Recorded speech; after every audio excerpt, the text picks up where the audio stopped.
Selamat siang. Pada kesempatan ini, kita akan membahas properti elektrik dari material nano. Ada dua hal yang akan kita bahas pada pertemuan ini. Pertama adalah Moore's Law, dan yang kedua adalah single electron transistor. Sebelum kita masuk untuk membahas hukum Moore, ada baiknya kita mencoba mengingat kembali apa yang kita bahas pada pertemuan sebelumnya, yaitu mengenai quantum confinement pada material nano. Dijelaskan sebelumnya ada dua efek dari quantum confinement. Pertama, energi level dari material menjadi terkuantisasi ya. Dan yang kedua, band gap ya, yaitu daerah yang dimana tidak diizinkan adanya elektron semakin besar. Ya, ini band gap semakin besar. Nah, sebelum itu ada baiknya untuk mengingat kembali apa itu transistor ya. Transistor adalah alat semikonduktor yang dipakai sebagai penguat, pemutus sirkuit atau penyambung arus, stabilisasi tegangan, dan modulasi sinyal. Ini adalah alat yang banyak dipakai di komputer, handphone, TV, radio, speaker. Hampir semua alat modern elektronik memakai transistor. Di video ini dijelaskan bagaimana transistor bekerja. Oleh karena itu, silakan ditonton dulu. Ini adalah beberapa bentuk dari transistor ya. Di sini transistor itu biasanya memiliki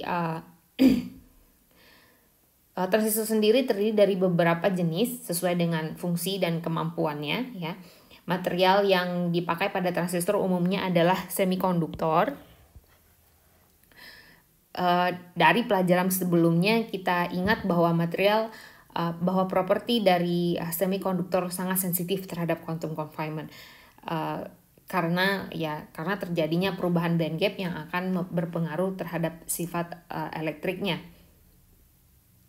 Seperti yang dijelaskan pada slide sebelumnya, sebuah transistor biasanya memiliki 3 terminal, yaitu source, drain, dan gate. Yang dimana arus di antara dua terminal, dalam hal ini source dan drain, itu diatur oleh tegangan atau voltase, diatur oleh terminal ketiga, dalam hal ini yaitu gate.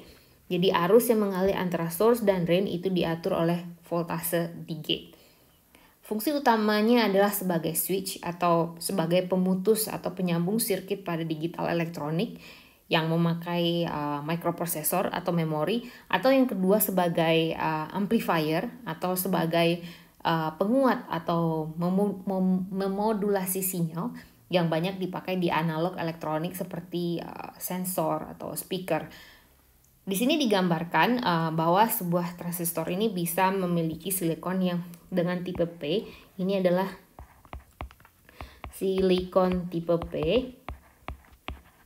Sedangkan daerah source dan drain dapat terbuat dari silikon tipe N.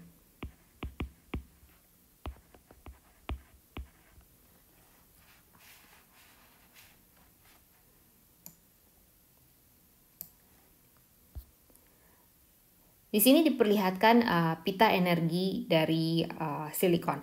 Dari yang kita bahas sebelumnya, pada pita energi terdapat pita konduksi ya.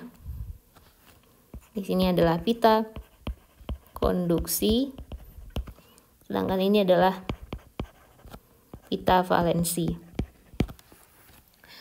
Dan di tengah-tengahnya terdapat band gap ya. Di pita valensi, elektron tidak terikat pada posisi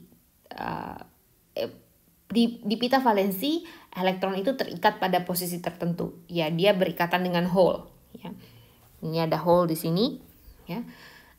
Sedangkan pada pita konduksi, elektron dapat bergerak bebas. Jadi di sini dijelaskan bahwa pada pita valensi terdapat bound elektron, ya, dia itu menyatu dengan hole-nya, sedangkan dia bisa bebas bergerak di pita konduksi.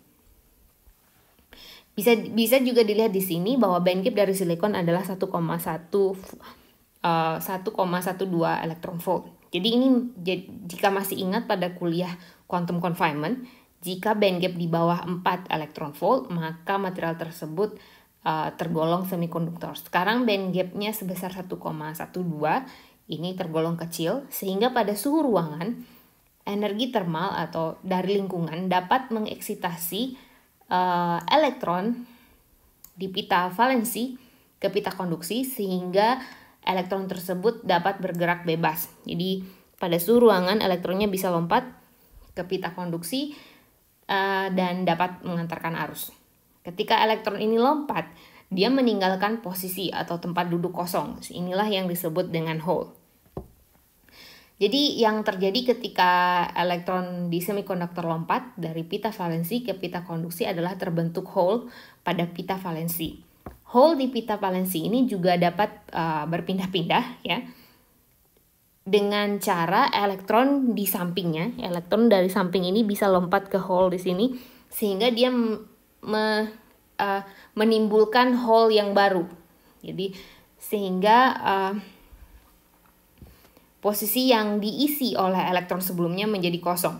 Jadi di sini seolah-olah hole-nya pindah, padahal yang sebenarnya yang terjadi pada pita valensi ini adalah elektron tetangga yang berpindah-pindah karena terbentuknya hole ketika ada elektron yang lompat ke pita konduksi.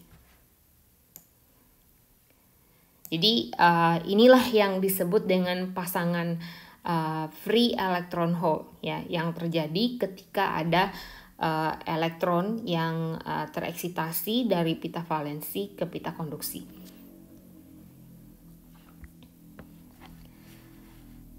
Yang kita bahas sebelumnya adalah silikon murni ya, yang tidak dimodifikasi dengan unsur lain. Sekarang apa yang terjadi jika elektron tersebut diberi dopan dari unsur golongan 3 atau golongan 5. Jadi silikon sendiri golongan 4 ya.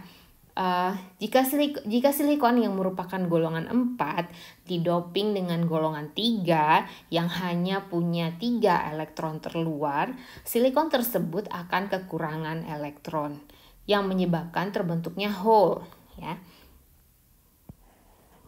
Ini bisa dilihat di sini, misalnya golongan 3 di sini adalah boron.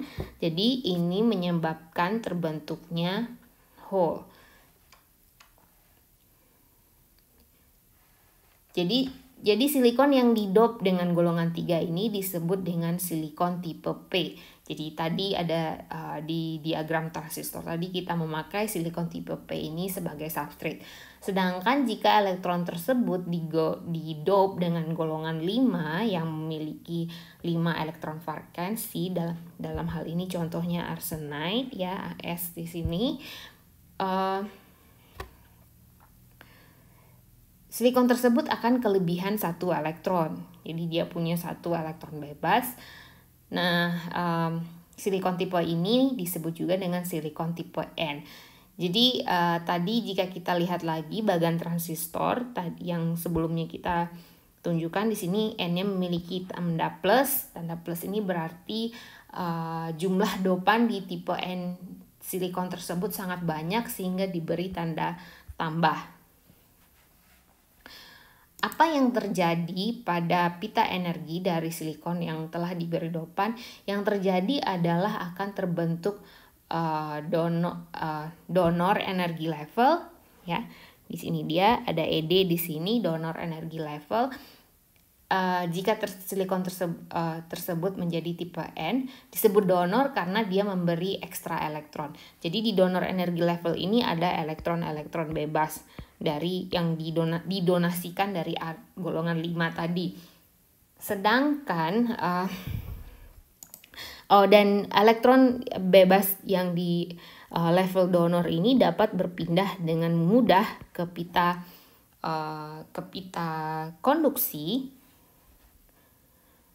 sehingga konduktivitas silikon yang sudah didop dengan golongan 5 ini akan meningkat.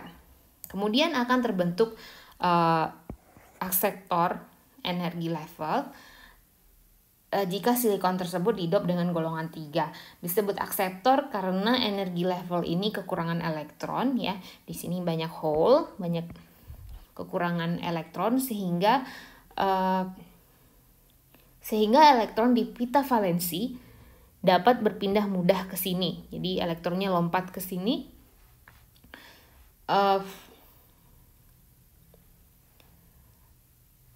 Makanya dia disebut sebagai akseptor, yaitu yang berarti menerima. Jika elektron banyak yang berpindah ke akseptor energi level, maka yang terjadi di pita valensi adalah semakin banyak hole yang seakan-akan mobile karena banyak tempat yang kosong, sehingga konduktivitas silikon yang sudah didop dengan golongan 3 juga akan meningkat.